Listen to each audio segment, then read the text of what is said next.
Hey everybody, thank you for joining me for today's owl message, or I should say post-workout owl message.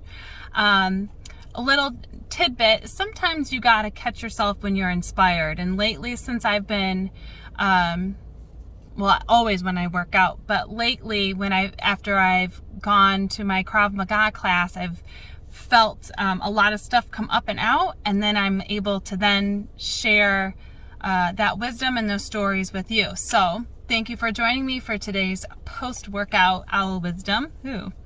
Okay, so today we're going to jump right into it.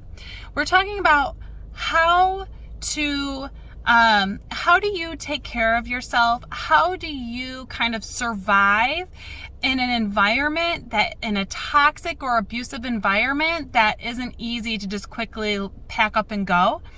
This might be situations where you're a teenager and you can't quite leave home yet, or you've been a housewife and you don't have much income or stuff of your own, like it takes a while, or maybe you're just in a place in your relationship where you kind of have to create the escape plan, or you're waiting for things to kind of pan out.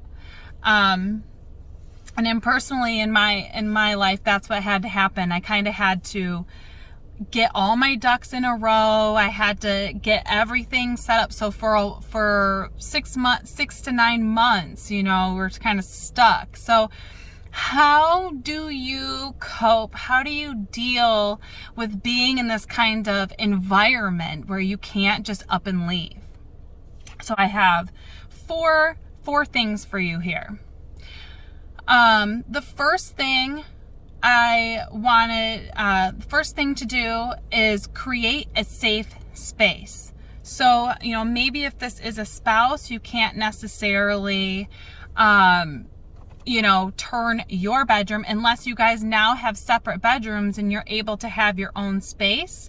But create some space, a corner in the room, some space where you can go to kind of escape, to rest and digest, to tend to your wounds in a sense, and to kind of give yourself a break where you can relax, because you might not really notice it, but your body is extremely tense in these environments. Even on a good day, you're still slightly holding your breath, you're still slightly agitated or in your fight or flight mode. So that's something, if you can make a safe space for you to go to, this would really help you just a little bit kind of relax and unwind. The second one is utilize headphones. I am telling you, I tell all my clients, there is nothing wrong.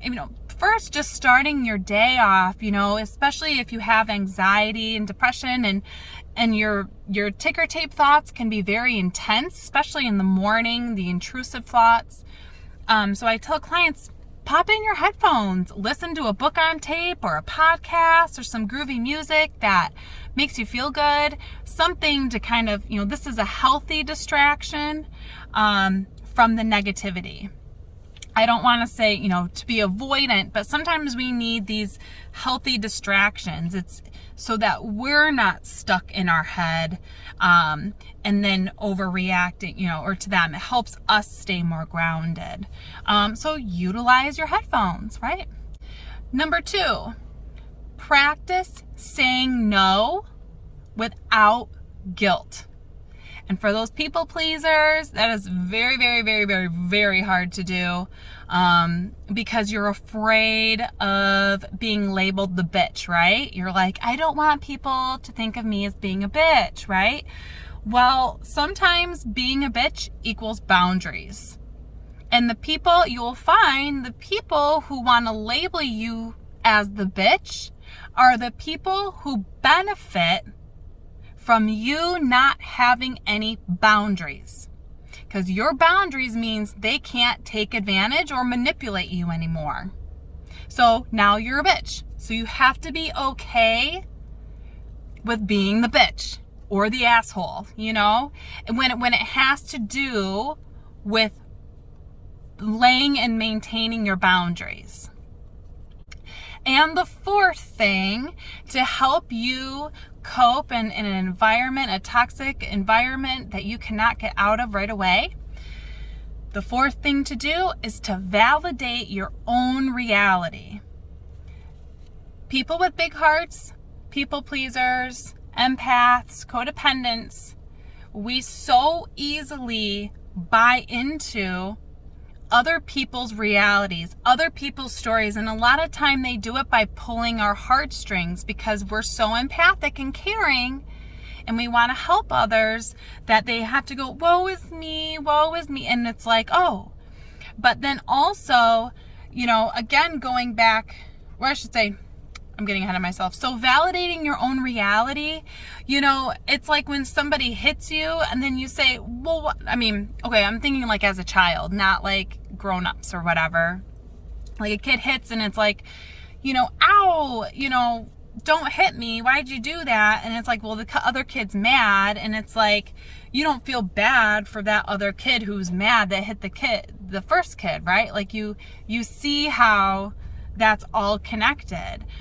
And so for you, it's like, if you get hit and then the person's like, oh, I'm having a bad day, I'm really sorry. Oh, and it's like, it doesn't matter, because at the end of the day, it's how they treat you that matters more than how much you like them, right?